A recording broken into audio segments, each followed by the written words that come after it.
దేవుడు నీ ప్రార్థన సఫలము చేయాలి అంటే మొదటిగా విశ్వాసము నీలో ఉండవలెను. యాకోబు 1:5-6 వరకు. రెండవది, వేషధారణ నీలో ఉండకూడదు.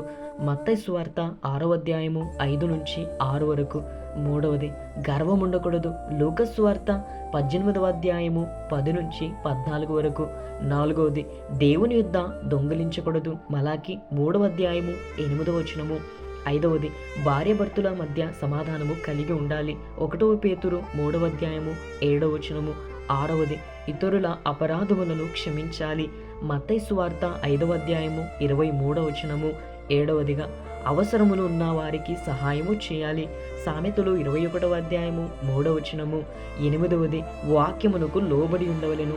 సమూయేలు 28:9. తొమ్మిదవది, హృదయములో పాపం ఉండకూడదు. కీర్తనాలు 66:18. 10, దురుద్దేశముతో ప్రార్థించకూడదు. యాకోబు 4:3. ఇవన్నీ కలిగి ఉండి దేవునికి మనము ప్రార్థిస్తే దేవుడు ఒకానొక దినమందు మన ప్రార్థనకు జవాబును ఇవ్వగలడు. ఆమేన్.